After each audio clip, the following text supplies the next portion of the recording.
আপনারা যে বেটা ছেলে আছেন তো স্ত্রীকে একটু ভালোবাসা দিতে হবে, তাহলে তো আপনার লেগেও জান হারবে না, খালি ওই আপনার সেবাই করবে, তাবেদারি করবে, আপনারই কথা শুনবে। তো আপনার উপরে তো আর কিছু হক আছে না? নাই? আছে কি না যে ভাই? তাহলে স্ত্রীটাকে একটু ভালোবাসতে হবে, কি হবে না কেন? তো স্ত্রীর যদি সবসময় হুড়ানি করার মতন খালি লাল চোখ করে খালি কান্নে মানেন, ঢেঁস মানেন, চোখ দেখান, স্ত্রীটা আপনার সেবা তাবেদারি করবে? ও কোনো রকম টাইম পাস মমফুলির মতন খালি টাইম কাটাবে, আপনার সেবা করবে না। আর স্ত্রীটাকে যদি একটু ভালো ব্যবহার দেখান, স্ত্রীটাকে ভালোবাসেন, তো বুদ্ধি খেলা শিখালেন। স্ত্রীকে মাইকে আওয়াজ হয়েছে কিন্তু মুখটা এদিক ওদিক করছে, তো যদি সবসময় মুখ লাগিয়ে রাখি তো ঘাড় শিকড়ে হয়ে যাবে। ওই লেগে একটু করে লড়ালড়ি করছি, ঘাটটা ফিরিয়ে আছে একেবারে। দর্শক কেন ঘুমাইবে? আপনারা ঘুমাইছেন নাকি? এর আগে ঘুম আসবে না? আমি আপনার পুরা মানে পুরা ভোল্টেজ দিতে পারি না, কেন যে নতুন এলাকা তো কেউ হয়তো হাসি পছন্দ করে, কেউ করে না, তো আমি এলাকা একটু ব্রেক করছি। মানে একটু ভয় করছি, কেন যে বেশি হাসাই তো লোক বলবে। এতে গেছিলাম জালসা করতে মানিকচক, তো আমাকে বলছে মৌলানা আপনি যত পারেন ফুল ডোজের দেন। তো যখন হাসাইতে লেগেছি, তো এই সভাপতি যে বসে আছে টেবিলের উপরে মুড়ি খানি তলে ভরে খালি কুদে চলে যাচ্ছে, মানে এমন হাসছে যে টেবিলের তলে মুখ ভরে দেয়, ওপরে করে হাসতে পারে না, মানে মুখ তলে ভরে দেয়। তো ওইরকম আমার কাছে সবই ব্যবস্থা আছে, কিন্তু নতুন এলাকা নতুন ফিল্ড বলতে আসছেন, আমি একটু খালি ব্রেক করে চলছি যে যাক। কেউ তখন যদি রেগে ডেগে যায় আমল হিসেবে এত হাসেছে কেনে, তো একটু ঝামেলা। না হলে সকালে সব দিকে ট্যাবলেট কিনাবো, যদি ডাক্তার থাকে তো ওষুধ বেঁচে ওঠ পাবে না। তার মানে কোঁখা হেসা হেসা কোঁখা ব্যথা হয়ে যাবে, বুঝতে পারলেন? ইউটিউবে দেখবেন যে কীরকম চলে, কিন্তু এখন আমি একটু ডরাছি কিনা, আমরা নতুন এলাকা তো। তারপরে 2-4 বার যখন আসবো তখন দেখবেন যে একদম পুরা পিক আপ একদম বান্দে ভারত ছেড়ে দেবো, চলবে। বুঝতে পারছেন? তো কথা হচ্ছে ভাই যে দেখেন স্ত্রীটাকে খুশি করতে হবে। কেন করে খুশি করবেন? স্ত্রী একটু ভালোবাসা দেবেন, আরে মুখে দেন, একটু মুখে ওকে ভালোবাসা দেন। হ্যাঁ, আর কেমন করে ওকে খুশি করবেন, সন্তুষ্ট করবেন জানেন? হাট বাজার যেছেন, হাদিসের কথা আল্লাহ নবী বলেছেন, তুমি যে পরিমাণের খেবে ওই পরিমাণের ওকে খাওয়াও, তুমি যে পরিমাণের কাপড় পরে ওই পরিমাণের কাপড় পরাও, তুমি ভালো ব্যবহার করো স্ত্রীর সাথে, নাকি? কিন্তু এখন মানুষ কি করছে, ও দোকানে যে একবারে 1 প্লেট মিষ্টি বিরিয়ানি হুড়িয়া খেয়ে নিলে রে ভাই পুরা করে, স্ত্রীর লাগা কিছু আনে না। স্ত্রী আসছে ব্যাগের দিকে দেখছে কিছু আনেনি, মন মাথা খারাপ।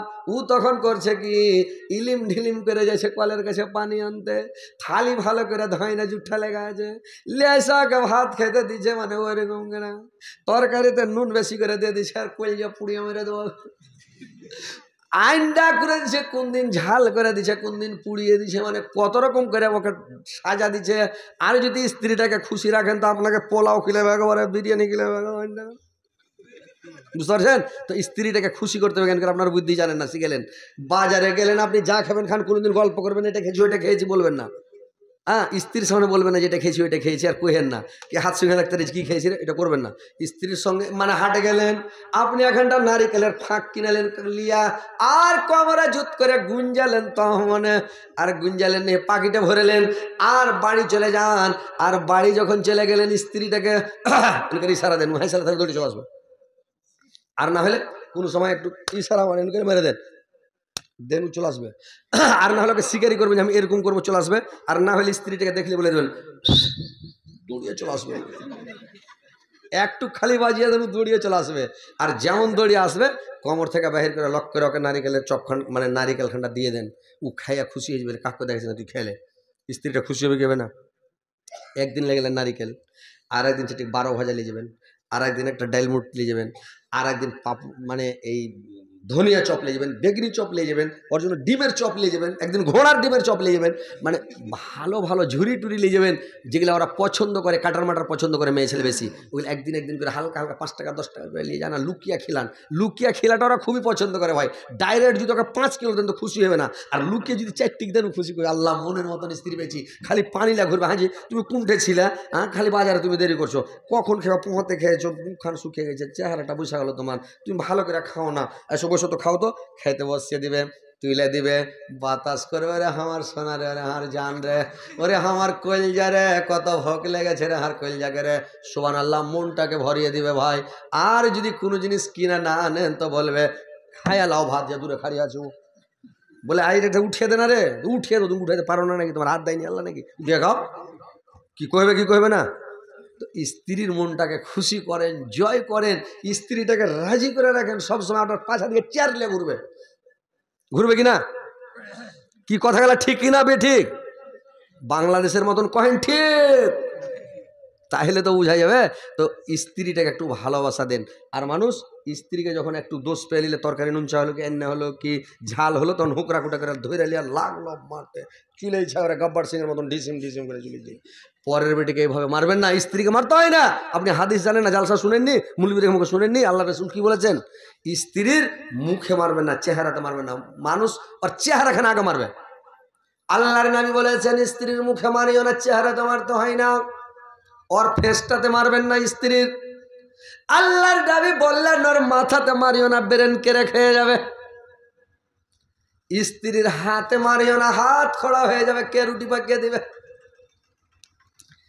স্ত্রীর পায়ে মারিও না, ন্যাংড়া হয়ে গেলে কল থেকে কে পানি এনে দিবে।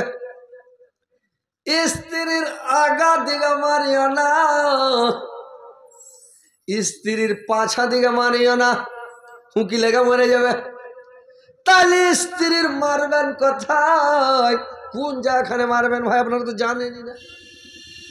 স্ত্রীর মারবেন কোন জায়গাখানে, যেখানে হাড্ডি নাই ওখানে মারতে হবে। স্ত্রীর ওখানে মারবেন রে ভাই, যেন ওর হাড্ডিতে চোট না লাগে, মাংসতে লাগে। যেখানে হাড্ডি নাই ওখানে মারবেন। আর মারবেন কিসের বাড়ি মারবেন, কেমন করে মারবেন শুনেলেন? আল্লাহর নবী বলেছেন তোমরা স্ত্রীকে মারবে তো মিসওয়াকের বাড়ি মারিও। মিসওয়াক বুঝেন তো নাকি? মিসওয়াক বুঝেন? দাঁতল, দাঁতল, মিসওয়াক দাঁতল, বুঝতে পারলেন? তো ওই দাঁতলের বাড়ি ওকে মারতে হবে। তো দাঁতল খান বড় হবে কত, আধ হাত, মোটা হবে 20 আঙ্গুলের মতন। গাড়ির কিল্লি খুলে মারিয়েন না, ফের চাপ্পাল জুতা মারিয়েন না। ওকে মারবেন মিসওয়াক দিয়ে মারবেন। আর স্ত্রীটাকে যা মারবেন তো মারেন কম সম, খালি ডর দেখান আর মোচ ফরকান, উঠবো নাকি, দিব নাকি, আসবো নাকি, খালি দাঁতকে কিড়মিড় করেন, ডর আইবে তো খালি, বুঝতে পারছেন কিনা? তো এভাবে ভাই গরু পিটা করে স্ত্রীকে মারিয়ে না, না তো কিয়ামতের দিন ধরবে আপনাকে। আর ডরাইবে না, মোচকে খুব একেবারে ফরকে দেবে, কি দিব, একবারে ডরিয়ে যাবে ভাই, একদম সিংহ বাঘের মতন মোচকে ফরকে দেবে, কে উঠবো, আপনি ডরিয়ে যাবে, বুঝতে পারছেন? ডেকেলে তো দিতে হবে, একদিন দিয়ে দেবে, আজকে এক ঢিসিম দিবে তো সারা জীবন মনে রাখবে, বুঝতে পারছেন? তো কথা হয়েছে যে এইভাবে ভাই গরু পিটা করে মারবেন না স্ত্রীকে। স্ত্রীকে ভালোবাসেন, একটাই কথা। আল্লাহর নবী স্ত্রীকে কত ভালোবাসতেন জানেন? আল্লাহর নবীর সুন্নাত মেনে চলতে হবে, অনুকরণ করতে হবে। আল্লাহর নবীর 3টা জিনিস অতি প্রিয় ছিল রে ভাই। 1 নাম্বার আল্লাহর নবী স্ত্রীকে পছন্দ করতেন। 2 নাম্বারে আল্লাহর নবী হাড্ডিওয়ালা মাংসকে খুবই পছন্দ করতেন। 3 নাম্বারে আল্লাহর নবী সেন্টকে ভালোবাসতেন, খুশবু আতরকে ভালোবাসতেন। আল্লাহর নবী খুশবু খুবই পছন্দ করতেন। আল্লাহর নবী স্ত্রীকে খুবই ভালোবাসতেন। আল্লাহর নবী হাড্ডিওয়ালা মাংসকে ভালোবাসতেন। আর স্ত্রীর সঙ্গে ময়া মহব্বত বাড়াবেন কেমন করে? মানুষ বুদ্ধি তো জানে না, ঘোড়ার ডিম কি বুদ্ধি জানে জানেন? 2টা বালিশে ঘুমাবেন না। মায়েরা বুড়িরা আমার ভালো করে শুনেন, একটা বড় করে বালিশ বানাবেন গোল করে, আর একটা বালিশে স্বামী স্ত্রী ঘুমাবেন। আর স্ত্রীকে কি করতে হবে, যখন বালিশ আপনি শুয়ে যাবেন আপনার চুলটিকে খুলে বালিশের উপরে বিছিয়ে দিতে হবে। চুলটিকে বালিশের উপরে বিছিয়ে দিবেন। আপনার স্বামী যখন ওই চুলটির উপরে মাথা দিয়ে ঘুমাবে, চুলের একটা মেয়ে ছেলের এমন একটা সেন আছে রে ভাই, বেটা ছেলের লাখে লাগলেও পাগলা হয়ে যাবে। একটা সেন আছে, বুঝতে পারলেন? ওরা জানে না ভাই, মেয়ে ছেলের সেন আমরা জানি, বেটা ছেলে আর বেটা ছেলের একটা সেন আছে আমরা জানি না ভাই, কি যে সেন আছে না আছে, কিন্তু ওরা শুনলে ওরা পাগলা হয়ে যাবে। বেটা ছেলের একটা সেন্ট আছে না, আমরা জানি না বেটা ছেলে, আমরা জানি ওদের সেন্ট আর ওরা জানে আমাদের সেন্ট, বুঝতে পারলেন? তো এভাবে স্ত্রীটাকে সুন্নাত তরিকা মোতাবেক ঘুমাইতে হবে। তো আল্লাহর রাসূল স্ত্রীকে কত ভালোবাসতেন। স্ত্রীকে কোনোদিন শোতে বসে খেয়েছেন? আল্লাহর নবীর সুন্নাত হলো স্ত্রীকে সাথে করে নিয়ে খেতে বসেন। আল্লাহর নবী স্ত্রীকে আয়েশাকে নিয়ে খেতে বসেছেন। আল্লাহর নবীকে যখন খেতে বসেছেন, আয়েশা করেছে কি, গিলাসটা নিয়ে যখন পানি পান করেছে, আল্লাহর নবী গিলাসটাকে ঘুরিয়া আয়েশা যেখানে ঠোঁট ঠেকালছে ওই জায়গাখানে আল্লাহর নবী ঠোঁট লাগে পানি পান করছে। আয়েশা মনে মনে খুশি, সুবহানাল্লাহ, কত ভালোবাসা আমাকে। যেখানে মুখ লাগছে ওখানে মুখ লাগে গেছে, খুশি হবে কি হবে না? আয়েশা করেছে কি হাড্ডিওয়ালা মাংসটাকে নিয়ে, আয়েশা করেছে কি একটু ক্যামেরা, মেয়ে ছেলে বেশি গোসছে মানে একটু কামড়া হয়েছে, হা করছে বড় কিন্তু একটু ক্যামেরা থেকে যাচ্ছে। আল্লাহর নবী মাংস খান্ডা যেমন আয়েশা রেখেছে, আল্লাহর নবী হাড্ডিওয়ালা মাংস খান্ডাকে নিয়ে যেখানে আয়েশা কামড় মেরেছে ওই জায়গাখানে আল্লাহর নবী কামড় মেরে ওই মাংস খান্ডাকে হাড্ডিওয়ালা মাংস খেয়ে নিল। এরকম কোনোদিন খেয়েছেন?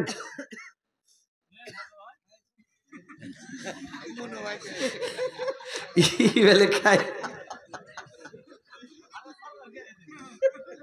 খেয়েছে আলহামদুলিল্লাহ, ভালো, হাসিয়েন না, খেয়েছে তো ভালো করেছে, এটা সুন্নাত মানা হয়েছে। তো ভাই কথা হলো যে স্ত্রীকে সাথে করে লিয়া খান, মাঝে মধ্যে একদিন খান, এটা নবীর সুন্নাত আদায় হবে। স্ত্রী একটু ভালোবাসা দেন। কিন্তু এখনকার মানুষ স্ত্রীর সাথে বসা খায় না, যে গিলাসটাতে খাইছে ওই গিলাস করে এটা গিলাস দিবে, অন্য গিলাস নেই। ও যখন ভাত খাইতে বসে এক জায়গায় তখন মাঝখানে আইল দিচ্ছে, এটি ভাত তুই খাই, এটি ভাত আমি গেছি।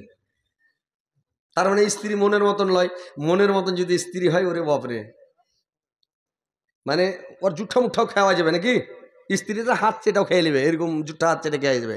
কিন্তু যদি স্ত্রীটা মনের মতন না হয় তো একসাথে বসেও খাওয়া যাবে না ভাই। তো কথা হচ্ছে স্ত্রীকে একটু ভালোবাসা দেন, স্ত্রীর সাথে প্রেম করেন, ভালোবাসা করেন, স্ত্রীর সাথে স্ত্রীকে একটু ময়া মোহব্বত মানে ভালোবাসা। মাকে ছেড়ে এসছে, বাপকে ছেড়ে এসছে, ও আর 14 গোষ্ঠীকে ছেড়ে চলে এসছে নাকি, ওর 14 গোষ্ঠীকে ছেড়ে এসছে স্বামীটার একটু ভালোবাসার জন্য, একটু আদরের জন্য। আর আপনি যদি স্ত্রীটাকে ভালোবাসা না দেন ও কী করবে ভাই বলেন তো, কি করবে? তো স্ত্রীটাকে একটু ভালোবাসা দেন। আপনার ভালোবাসার জন্য মাকে, বাপকে, ভাইকে, বোনকে সবকে ছেড়ে দেয়া আপনার বাড়িতে আছে কেন? আপনার একটু ভালোবাসার জন্য। তো স্ত্রীকে ভাই একটু ভালোবাসেন, আদর করেন, সোহাগ করেন, কিছু কিনে এসে খেলান, স্ত্রীকে মায়ের পিট করিয়েন না, গালি দেন না, স্ত্রীর সামনে স্ত্রীর তারিফ করেন। আরে তোর তরকারি কত মজা, জালসা করে বাড়ি যাব, বাড়ি যে যখন খেতে টেতে দিবে তো বলবো আরে এত জালসা করে বেড়াচ্ছি, খালি দেশি মুরগা খাচ্ছি, কিন্তু তোর হাতের তরকারির মতন কোনো জায়গায় মজার তরকারি পাই না। ঠিকই জি, আমি হ্যাঁ রে, এটা মানে মুখে কহছি, ভিতরে তো কহছি যে শালা যেটা কাছে ওঠি মজা, কিন্তু ওকে খুশি করছি আর কি। তো নু কহেছে ঠিকই জি, আমি একটু ভালো করে রানি, আমি হ্যাঁ রে তোর তরকারি খুবই ভালো রে, হ্যাঁ মন ভরে দিছে রে, হুবে খালি ফুলছে, তুমি করবে, যেদিন আসবে খেবে না, চলে আসবে, এটা বাড়ি এসে খেবে। তো স্ত্রীটাকে ভাই খুশি করে তারিফ করেন। স্ত্রী বলে ভাই তরকারি ভালো হয়নি, তুই এমন করে হিংসা করে দিয়েছিস, রান্না করে দিয়েছিস, এরকম তোর তরকারি ভালো হয় না, ছুচ্ছা মারছিস নাকি, তোর তরকারি টেস্ট হয় না, খালি কেমন করছে, কেমন করে রাঁধছিস, এরকম বলবেন না। স্ত্রীটার সামনে করবেন হ্যাঁ তোকে দেখা ভালো লাগে না, খালি তোর ঠোঁট দুখান মোটা মোটা লাগছে, তোর পা মোটা মোটা লাগছে, বেটা ছেলের মতন হাত খামাইটা হাতে দেখা ভালো লাগে না। স্ত্রীর সামনে বদনাম করবেন। স্ত্রীটা ভালোবাসেন, হাত কত তোর সুন্দর রে, একবারে লুচলুচ করছে রে, কত ভালো, পা কত সুন্দর, মুখ কত সুন্দর, চুল কত ভালো, বডি কত ভালো, চেহারা কত ভালো, চোখ দুটো ডাগর ডাগর, মানে তারিফ করেন, ওকে একটু ভালোবাসা দেন, খুশি করেন। ও আপনার পাছে চেয়ার লিয়া ঘুরবে, বুঝতে পারছেন? স্ত্রীর সামনে যেতে মারেন না, আর বাপকে টেনে গেল দিবেন, ওর মাকে টেনে গেল দিবেন না, স্ত্রীকে ওর 14 গোষ্ঠীকে টেনে গেল দিবেন না। স্ত্রীকে এগুলা বরদাস্ত করতে পারবেন না। যদি ওর মাকে টেনে গেল দেন, বাপকে টেনে গেল দেন, কেউ সহ্য করে আপনার দিলে আপনি বরদাস্ত করবেন? এগুলো কথা বলবেন না। স্ত্রীটাকে ওইভাবে গাল দিবেন না, ওকে একটু বকেন, ওকে একটু চোখ মুখ দেখান। আল্লাহর নবী যখন রেগে যেতেন, আয়েশা বলছেন আল্লাহর নবী যখন রেগে যেতেন তো আল্লাহর নবীর চোখগুলো লাল হয়ে যেতেন, আমরা বুঝতে পারতাম আল্লাহ নবী রেগে গেছে। আয়েশারা ডরে যেত, স্ত্রীরা ডরে যেত, এরে বাপরে আল্লাহ নবী রেগে গেছে, তার মানে চোখ লাল হয়ে গেলে জানে নিত যে রেগে গেছে। আর যদি চোখ না লাল হয় তখন জানতো যে না রাগে নেই, বুঝতে পারছেন? আয়েশা বলছেন যে আমি আল্লাহর নবীকে দেখে আরও বুঝতে পারতাম, যখন আমাকে আয়েশা বলতো তখন আমি বুঝতে পারতাম যে আল্লাহ নবী রাগে নেই, ভালো, ওই জন্য আমাকে আয়েশা বলছে। আর যখন আয়েশা বলবে না তখন আমি বুঝতে পারবো যে রেগে গেছিল, আয়েশা বলে না। স্ত্রীর নাম ধরে আপনি ডাকবেন, আপনার নাম ধরে স্ত্রী ডাকবে। কিন্তু এখনকার মেয়ে ছেলেটা প্রথা আছে, পুরুষের নাম ধরে ডাকবে না। আমার স্ত্রী বলছে এক একদিন ডাক না রে হজরত আলী শোনো, কইবে না, কেমন কথা আজকাল কথা কইছো, হ্যাঁ দুনিয়া লোক কহে না, আমাকে কই দেবে আরে কহানা রে, ঘরে লোক করে ডাকবে হজরত আলী শোনো, সেটা খেয়ালাম, কইবে না। তো ভাই বলতে হয় স্ত্রীটাকে পুরুষের নাম ধরে কইতে হয়, স্ত্রীটাকে সুন্দর করে ডাকেন, ভালো করে ডাকেন। এই শুনতো ওই একজনের লইয়া বিয়ে করে লেসছে, বিয়ে করে লেসে তখন আর স্ত্রীটাকে কইছে, স্ত্রীকে লইয়া বিয়ে করলে তো সবারই ময়া হয়, হবে না? লইয়া তো কত ময়া, বাপরে, মনে হয়েছে যে কলজাকেটা খিলিয়ে দিই স্ত্রীটাকে, বাবারে এত ময়া। তো স্ত্রীটা কইছে হারে তোকে আমি কী কহে ডাকবো, তুই হারে এত ময়া, জানের জান পরাণের পরাণ, তুই হার কইলজা, তোকে কী কহে ডাকবো? তো কইছে তোমার যেটা পছন্দ হয় ওইটা কहो। কইছে তোকে আমি বিরিয়ানি কহে ডাকবো, তোকে যখন আমি বিরিয়ানি কহে ডাকবো তখন তুই দৌড়ে চলে আসছিস। আপনার এদিকে লাল পানি পাওয়া যায় না নাকি? লাল পানি পাওয়া যায় না। মানুষ কহে যে বলে কিসের কথা কহে, ভালো খেবের মন তো নুনে তেলে কেন কম, একটু লাল পানি খিলাবেন একেবারে চলবে টন টানা টান। কিন্তু লাল পানির আপনার অভাব বুঝতে পারছি লাগছে নাকি। তো এবার কি করেছে যে ওর নাম রেখে দিয়েছে বিরিয়ানি। তো আর স্ত্রীটা কয়েছে হাজি তোমাকে আমি কি কহে লাইভ চলছে না, হ্যাঁ ঠিক আছে আলহামদুলিল্লাহ। এবার কি করেছে বলছে যে তোমাকে কি কহে ডাকবে জি। তোমার পুরুষটা কইছে তোর যেটা মনে লাগবে ওটা হাঁকে ডাক। কইছে হাড় সব থেকে পছন্দ হলো দেশি ঘি, তোমাকে ঘি কহে ডাকবো তুমি চলে যাও। আমি কইছি হাড় ঘি কোনটা গেছে রে, এই 250 ঘি, তুমি দৌড়ে চলে আসবে। আর তুমি কহে হাড় বিরিয়ানি করে, হাঁকে বিরিয়ানি করে ডাকবে, তখন আমি দৌড়ে চলে আসবো। ভালো কথা। এইবার তখন মানে বাংলাদেশের লোক কেউ বিরিয়ানি কহে, কেউ ঘি কহে, বাংলাদেশের লোক কেউ কহবে মানে হার পাখি। একজনের ফের ওর স্ত্রী কইছে এটা আমার খুশখুশি রে, ওনার নাম রেখেছে খুশখুশি। তো যে যেটা পছন্দ করে ওইটা রাখে। এবার তখন কি করে সব নাম রেখে দেয় বিরিয়ানি। এইবার তখন ও করে কি তার পরাদিন আপনাকে চারমোহনীতে হাল জুড়েছে লোকটা, হাল বেঁচে দেখছো ওর বিহাই বেড়াতে চলে আসছে। তো কইছে বিহাই আসসালামু আলাইকুম, কইছে ওয়ালাইকুম সালাম বিহাই, কতদূর, কইছে আপনার বাড়ি যাবো বিহাই। কইছে আজ তো আমি সাইড করে হাল বেঁধেছি ভাই, হাল তো কয়েক দেখে জুড়িনি, তো আজ হাল বেঁধেছি, তো চিন্তায় না আপনি বাড়ি যান বিরিয়ানি আছে। আপনি বাড়ি যান বিরিয়ানি আছে। আর বিহাই হুবে পড়েছে গাও মা গেছে বিরিয়ানি করেছে খাবো হুঁড়ে একদম সাটিয়ে দেবো। বিহাই তো হুবে জোর করে হেঁটে চলে গেছে আর বিহাইয়ের বাড়ি, যা গলা খাখড় দিয়ে বসছে। তখনই মনে মনে হুব করছে বিহাইরা তো বিরিয়ানি করেছে খাবো হুঁড়িয়া। তখন ওর বিহাইন কয়েছে যে বিহাই আজ তো বিহাইয়ের পা কত বড় হয়েছে বসেন, তো ঘি আসবে তখন খেবেন না এখনই খেতে দেবো। তার মানে ঘি হলো স্বামীর নাম। তো কইছে ঘি আসবে, দেশি ঘি আসবে তখন খেবে না এখনই খেতে দিয়ে দেবো। তো কইছে যদি দেশি ঘি দিয়ে বিরিয়ানি দিয়েছে তো আরো মজা লাগবে, তা হেনটা করে খাবো। ঠিক আছে ঘিটা আসতে একটু পরেই খাবো। খ্যাপা কি করেছে ওর খেলছে ঠিকই ঘি আসবে কারোর বাড়ি থেকে, কেউ দিতে আসবে তখন ঘি দিয়ে বিরিয়ানি খাবো। আপনার পয়সা আছে করেছে কি খ্যাপা হাল ছেড়া বাড়ি চলিস। বাড়ি যে আসছে, তো বাড়ি যখন আসছে তো একটা গরু মানে গৈড়া বল আর একটা ভালো বল। তো গৈড়া বলটার নাম ওকে 2-4 লাঠি না দিলে উঠবে না, তো ওর নাম হয়েছে লাঠি। আর যেটা ভালো বল ওর নাম হয়েছে মেহমান। তো ও হাল টাল থুইতে গরু দুটা কুনকে পালিয়ে গেছে। তখন কইছে রে শুনতো, কইছে কি, কইছে তুই লাঠিকে দেখ আর তুই লাঠি লিয়াই আর আমি মেহমানকে লিয়ে আসছি, মেহমানকে দেখছি। ওর বিহাই কইছে ওকে মাকে লাঠি লিয়াই মেহমানকে দেখছি, তার মানে তো লাঠি দিয়েছে গরমে আমাকে। কানটার মনে উড়ে গেছে, কানটার মনে বিহাই উড়ে গেছে। যখন কানটার মনে বিহাই উড়ে গেছে তো ওর বাড়তে একটা বিলাই ছিল, তো বিলাইটা হলো মানে ওর নাম থেছে চোর, মানে ও খালি মাছ চুরি করে খেলে, রান্না মাছ খেলে। তো বিলাইটা যেমন পালালছে তখন দেখছে কইছে যে পাল্লে চোর পালালো, চোর চোর চোর। ও আর হেকে বিলাইটাকে কইছে চোর পালিয়ে গেল চোর। তোর পড়োশিরা কানটায় সব বসেছিল আর বিহাই যে ধুকুর ধুকুর দৌড়িয়া পালে চোর খেলছে এটাই চোর, ধরে লিয়া 2-4 ফ্যাট বুড়াকে দিয়ে দেয় চোর কে মারতে লেগে যারা এরকম দৌড়ে হ্যাঁ মারছো করে যেটা বিহাই যে হলো কেন মারছো, তোমরাই তো গেলে চোর চোর। কইছে চোর না বিলাই চোর, মাছ কে পালাইলো ওই লেগে কইছি।